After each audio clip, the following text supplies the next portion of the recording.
Greetings and bienvenue, Midnight Crew. Thank you for returning to this broadcast. And welcome to new viewers joining us for the first time. If you like a video, then feel free to subscribe. Some viewers may find the following video disturbing. Viewer discretion is advised. This is going to start off slow, but I really have to lay the foundation for this one, so bear with me. A while back, I was working as temporary help on a groundskeeping crew at a Native American-owned resort casino.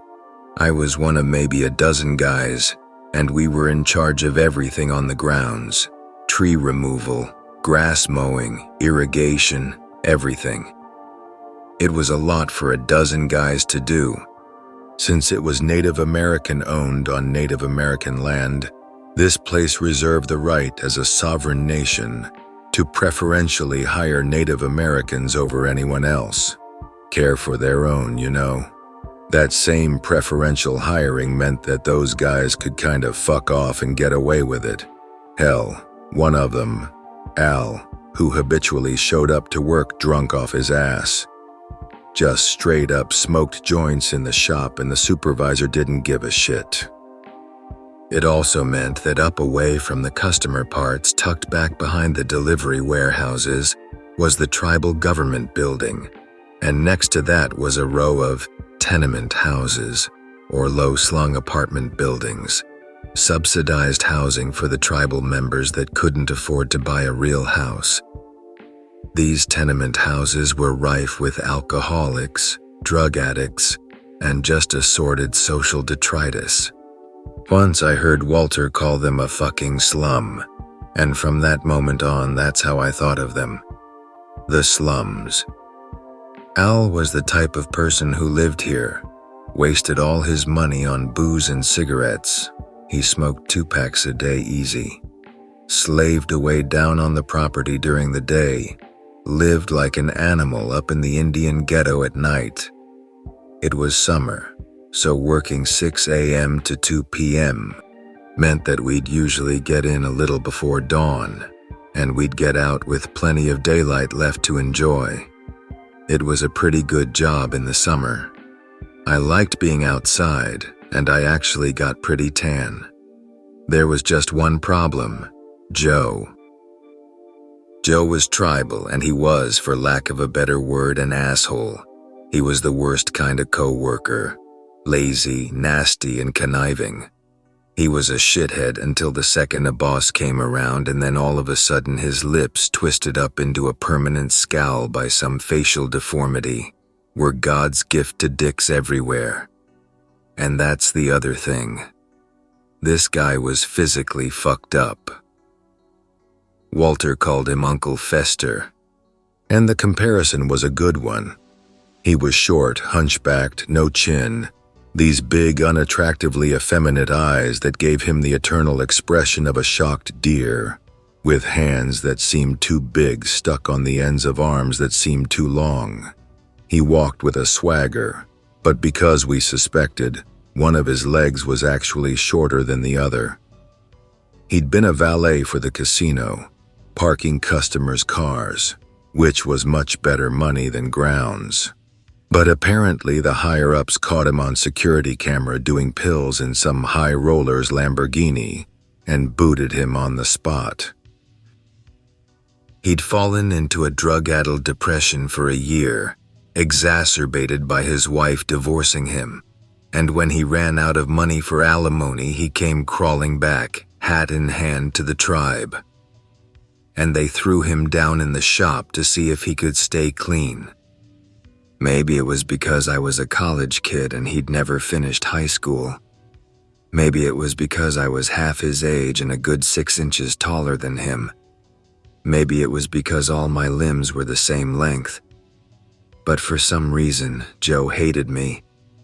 I'd been there 2 summers already before Joe showed up, and it took him all of 2 weeks to make up his mind.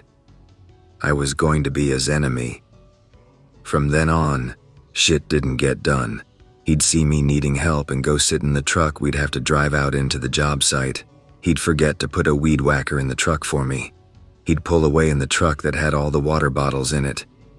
leaving me to wait 10 minutes, sweating in the sun for him to come back around. Just little stupid things, but they started to get to me. Now, Walter's also someone I should talk about. He wasn't tribal. He was an older guy who had 2 bad knees, and so he got to sit in the shop all day and just fix whatever stuff we might break. He'd also do the little errands like get the mail, pick up replacement parts, file work orders, stuff like that. Walter, for some reason, took a hard liking to me. If I hadn't known better, I'd have thought he was gay. I think it was mostly that he thought Joe was a dick and the enemy of his enemy. But he also has kept in touch even after I've moved thousands of miles away, so I guess he took a shine to me after all. We also had a kind of information exchange. He showed me stuff about motors and engines, technical shit, and I kept him abreast of abridged versions of computer stuff and, I shit you not, also turned him on to anime. He liked Kill la Kill, though the subtitles bothered him. He loved Ghost in the Shell, but I digress. One of Walter's defining characteristics was that he was an enthusiastic exerciser of the Second Amendment. Out of the many, many tattoos he had, one of my favorites was on the outside of his lower left arm. In Glock logo, I trust when God is busy. He was also, I'm just realizing, pretty deep into the supernatural, in a kind of casual way. He liked horror movies. The whole right side of his chest, covering up his triple bypass surgery scar, was an enormous tattoo of Michael Myers from Halloween. His secret vice, he confided in me once, was those shitty erotic vampire novels. Not Twilight, I mean like the deep cuts. It was all I could do not to laugh when he told me. Anyways, Walter and I were good friends that whole summer, and it made dealing with Joe bearable, even as Joe tried to get me fired. But that's kind of irrelevant to this story, and I've thrown enough irrelevant information at you. What's important is that one morning coming into the shop, the whole kind of jovial, ball-busting tone was gone. I didn't see Al in his usual chair, so I figured he'd taken a drink day, which was why everyone else was pissed off. I went to punch in and get my sludgy coffee from the machine, and a handful of regulars were sitting in the break room, tension palpable. At this point in my groundskeeping career, I knew better than to ask, so I walked across the shop to Walter's office, a parts closet with a desk and a computer in it, and asked if he had any idea what was going on. He looked at me. Yeah, someone up in the slums got torn the fuck apart. What? He told me that they'd found someone. A woman was all we knew. No official statement on who yet. And they were dead. Word travels fast through those little communities, and the rumor mill was saying the lady had been knifed, and whoever did it ran through the woods off reservation. It was a densely forested area all around the casino, and a lot of back roads skirted the res. It would have been easy to park a mile out off the road, walk through the woods, and pop back once the deed was done. As news came in over the rest of the day, it was all anyone was talking about in the employee cafeteria. It just got worse. She'd been stabbed multiple times, cut up, though I think the word I heard used was shredded, and dragged a little ways out into the woods to die. They called in the state police, and when Walter and I took one of the shop's little off-roaders, a Kubota, Google it, I don't know what to call it, up to the tribal building on pretense of checking a leaning tree that might have to come down, we saw the state cops were involved, which was a big deal. The res had its own police and fire departments, and pulling in state cops from the outside meant things were getting serious. This was seriously inconvenient for the casino, because they'd just that year managed to get the rights for one of those Spartan runs or whatever. Not tough mudder, but like it, and they were poised to make some serious money off of it, which they needed. With the economy what it was, people were less ready to blow a few hundred in a weekend, and that meant that the casino had been in a gradual but steady decline in profits for the past several years now. A murder on their premises looked bad. When there was no local news coverage of it for the next few days, save for one little paragraph for the woman tucked in with the rest of the obits, we knew the casino was trying to keep it quiet to avoid scaring people off. I wasn't there. I worked Monday, Friday, but apparently early on Saturday morning while third shift was still out looking for trash, parked out of the way, sleeping in their trucks, someone slaughtered a deer and left it, dismembered, bleeding in the middle of the slums. The third shift was gone by the time someone called it in. It was up to the two guys working first shift on Saturday to throw it in the back of a truck and dump it up on the brush pile. And one of the guys, Dan, was a kid my age who told me about it when he came back in on Tuesday. He said it had been savaged. Torn the fuck up were the exact words he used, and I remembered what Walter had said about the woman. Its neck had been snapped, its throat bitten through, its legs were covered in bites and claw marks, and it had been eviscerated, its guts in a heap.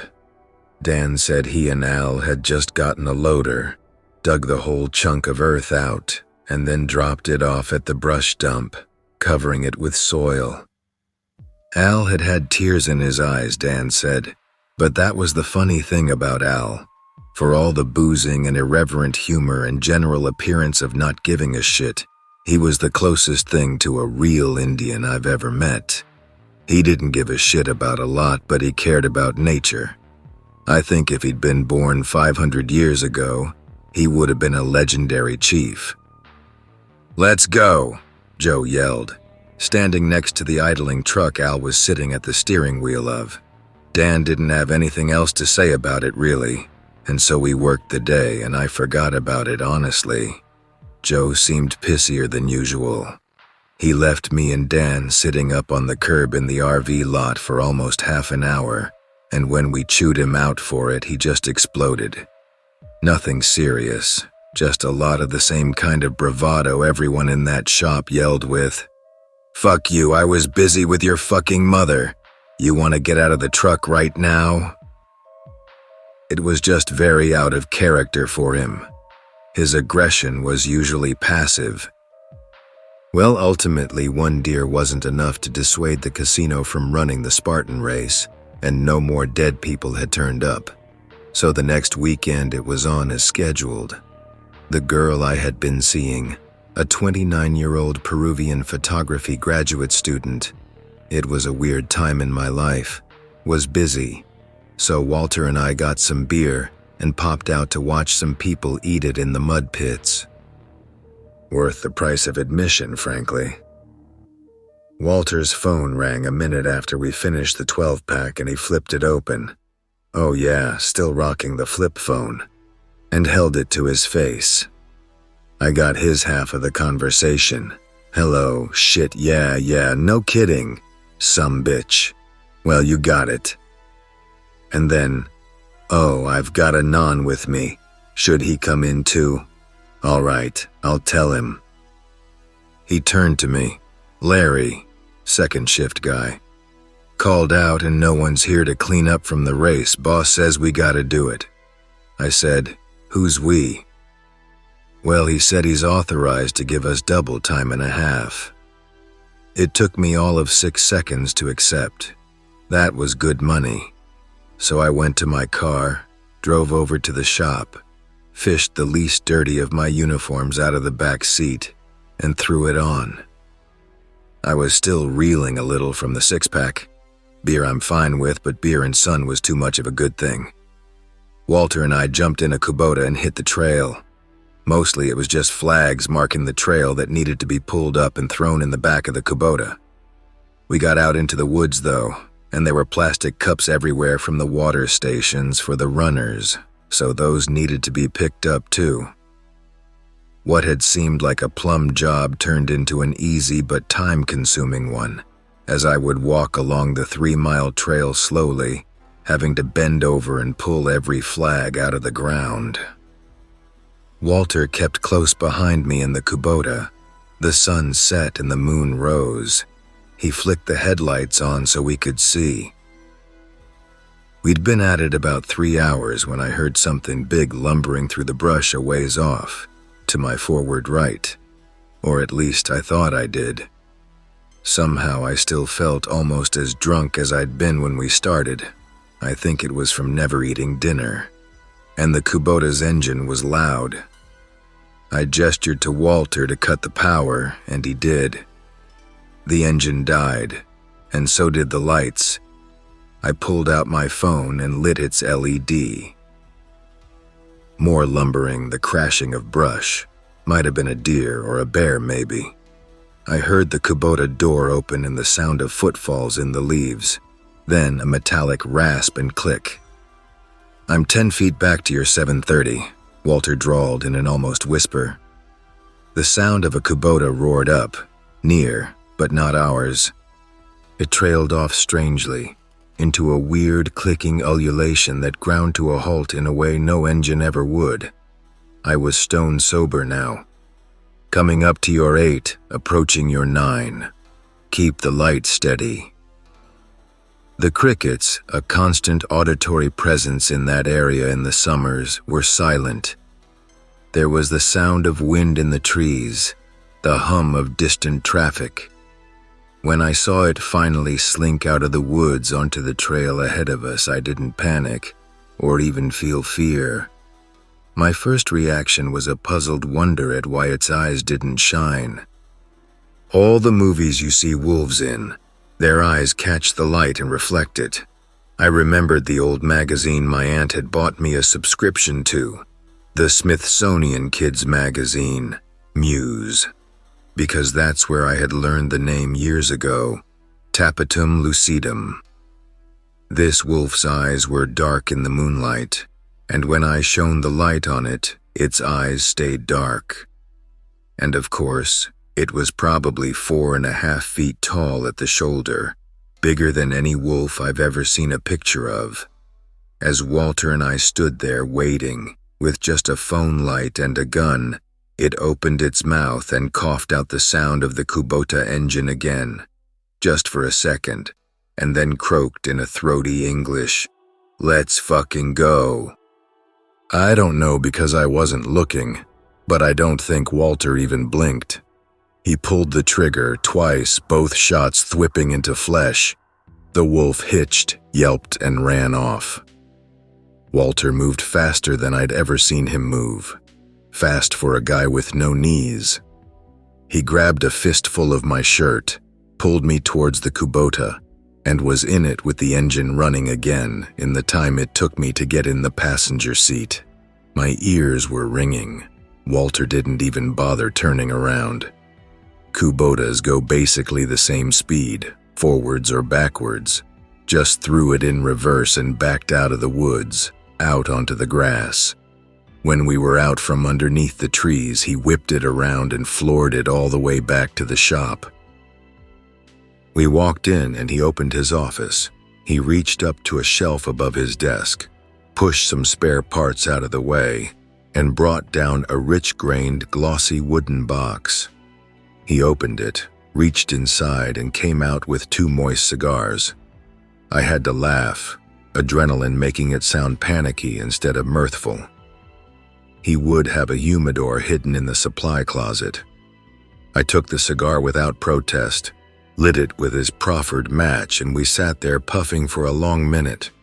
Something far off coughed like an engine. Walter's hand had a gun in it in the space of a breath. "Well," he said after a long minute, "I know a werewolf when I see one." "A werewolf, really?" "It was just a wolf, Walter. A wolf that big, with no eyeshine." He'd noticed it too. "That's all the classic signs of a werewolf." "Okay, sure, fine. Then how did you shoot it?" I stopped myself. "No, Walter. "Walter, you can't be serious." Walter slid the revolver back into its concealed holster behind his back, under the drape of his shirt, the neon green polo that was the grounds crew uniform. But before he did, he flashed me the block, the leftover rounds gleaming silver in their chambers, and he grinned around his cigar. That's just the kind of guy he was. His concealed carry was loaded with silver bullets. I won't say it was a werewolf. It was dark and I'd had beer on an empty stomach, and fear has a way of exaggerating memory. But Walter remains dead set that it was. He got its face tattooed over his entire right shin about a month later. It actually looked pretty cool and accurate, though he made the eyes yellow. And while no one was surprised about it, he'd been smoking like a chimney for years and drinking himself into unconsciousness every night for almost as long, not to mention the inestimable venereals he had to have been carrying. It was a hell of a coincidence that Al looked gaunt and tired that next Monday and started coughing up blood later that week. What tribe? I used to work as a civilian consultant for a tribal PD. One of 2 big casinos in southern New England. That's as specific as I'll get. I worked security for the gas wells for a little bit in northern West Virginia, and I was not allowed to carry one. I am not going to Greentext, but I will tell a story. I worked 11 p.m. to 7 a.m., and some of these pads are way out in the middle of nowhere. I had a small trailer with a desk, a porta-john outside, and a generator with a light tree attached. I was doing security at a site, and for obvious reasons, I won't name the site. Some of the lease roads going to these pads were incredible. The one I was on for the following story was about a 1.5 mile gravel road in the thick woods. My security spot was about halfway between the pad and the main road at a small clearing about 1/8 of an acre where the lease road does a probably 70 degrees right turn. Behind the small clearing was about a 30-foot drop-off into the forest. On either side of the road, thick woods. It's crazy how thick these woods were. Well, it was during, I think, Thanksgiving, but the entire pad was shut down. No one was there but me. That's fine because I don't want to be bothered. I take my laptop with me for something to do, and about 30 minutes after the guy I relieved leaves, all is silent except the generator and the buzzing of the light tree. Not very loud, actually. I am sitting in a chair playing on my laptop when I look out and see multiple deer walking around. I pause my game and slowly walk out the trailer door and sit down on the stairs and light up a smoke.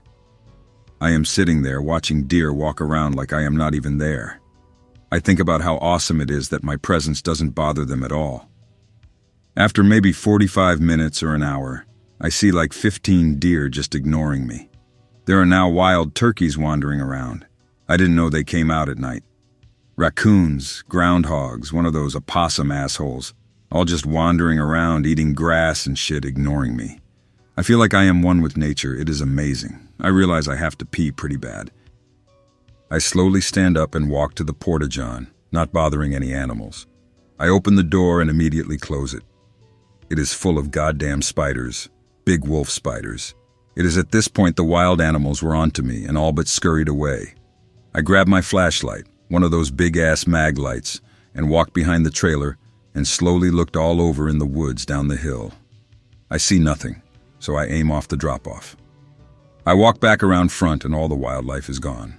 Nowhere to be seen. Thinking nothing of it, I go back inside and get back on my laptop. About 45 minutes later, my dear friends came back. Yay, company. I decide not to bother them and stay on my laptop this time, though. I keep glancing out the little window, and I see the rest of my friends come back. I guess I really cleared them out. I shut the lid of my laptop again and just watch. I turn around to grab a drink out of the mini fridge and turn back and look out the window, and all of the animals are frozen, staring into the woods directly across from the window. I immediately get this horrible feeling like something is watching me. The animals know something bad is in them woods. I pick up on that instantly. All of a sudden it looked like someone turned on a light in a cockroach-infested room. All of the animals scattered fast, and I could see the eyes of something in the woods. I shit myself because a tin trailer will not save me. I was just frozen in fear, not knowing what I could see the eyes of. I then see the eyes move closer to me, and I make peace with my inevitable death. Watching those eyes moving closer and closer, and bam! My fucking generator blows a fuse and the light tree shuts off. Total goddamn fucking darkness now. I am trembling in fear. I am scared. I use the light from my laptop to find my mag light. I mustered the courage to look out the window with the light, scan the forest across the gravel road. I see nothing. There is now utter silence. I can hear the trees creaking in the wind. I sit there terrified for maybe 3 or 4 minutes when I hear scratching coming from under the trailer. I am pretty sure I'm going to have a heart attack before whatever it is gets me. The scratching stops, and I sit still for about 30 minutes. Then I start hearing animals moving around and coming out of wherever. I decide it must be safe, so I open the door ready to use my mag light as a melee weapon. I slowly walk to where the generator is, turn the fuse back on, and the lights flicker back to life. The fuse blows again, and back to utter silence. All of a sudden I hear footsteps on the gravel behind me, and I spin around swinging the mag light, convinced I could at least injure the monster that tried to get me, and it's a fucking state cop. I looked at him, wondering why I didn't hear his cruiser on the gravel. He asked me if I was okay. I said yes, of course. He then informs me that the kids of the people who own this land like messing with people because they hate the gas wells destroying the land. I knew it. I almost lived in a wrong turn movie. He tells me to be careful because there is a black bear running around out here, and if I see it, to remain calm. Yeah, fuck you, remain calm. It's a goddamn bear. He tells me to have a nice night and quit swinging a flashlight like a girl, and chuckles. I fake laugh because I am still kind of shaken up. I spend the rest of the night with the door locked, hiding. About 5 a.m. I see something coming through the woods. Holy shit, it came back to finish me off. Out comes a fucking bear with what looks like mange. Nasty looking. I laughed a little bit when I realized there weren't real monsters in the woods, just bears and shit. The morning shift guy gets there about 2 hours late and proceeds to tell me about 400 or 500 feet from the main road it looks like something tore apart a bear. I said sure, why the hell not? I am done with this shit. He then asked if I had any problems. I lied and said no. I gathered my stuff, hopped in my car, and took off. Sure enough, before I got to the main road, right at the edge of the gravel and forest, there is that mangy-looking bear all fucked up like an even bigger bear killed it for fun. Its guts were hanging out, face all shredded. I panicked and booked it the hell out of there. I requested never going back there again and told them it was too far for me to drive. I still don't understand how I didn't hear that cop come down the road, let alone see his headlights. Maybe I was so zoned in on that generator I just didn't notice. I assume whatever killed the bear is still rolling around fucking shit up. Armed patrol contracted to a large manufacturing plants and warehouses. Night shift, 2200 to 7 a.m. Pull up to the main gate, call out I am on site for patrol rounds. Slide my access card and pull in. Slowly drive in and out of the multiple roads and in between buildings. Park in front of the main office, backed into a spot so nobody can sneak up on me. Doing paperwork and chatting with another officer over the chat network on the laptop. Paperwork takes an hour. Finish up and step out to stretch my legs. Decide to wander into some of the tight spaces looking for homeless. They have a way of getting in. Must be hobo magic or some shit. Wandering around one of the smelter mills when I hear faint sobbing and the sound of breaking glass. Wander in the general direction of noise while contacting dispatch of the disturbance. Hear more breaking glass. Coming from under a skinny walkway between a freight car and the warehouse wall. Shine the flashlight around, identifying myself. No sound, no sobbing heard from earlier. No more breaking glass.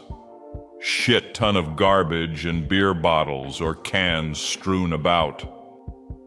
Wading my way carefully through them when I hear a crash from behind me. Turn just in time to see a bottle flying toward my face. Duck, narrowly avoiding the bottle as it hits the freight car. Nobody is around. Silence of the nopes. Avi. Book it out of there, notify dispatch of possible teenagers or homeless activity. Spent the next hour feeling like I was being watched, with that tingle feeling up and down my spine. I hope that you enjoyed tonight's broadcast. If you enjoyed tonight's story, then please subscribe to the channel as more Greentext will appear daily. A new broadcast will appear when the clock strikes midnight Central Time.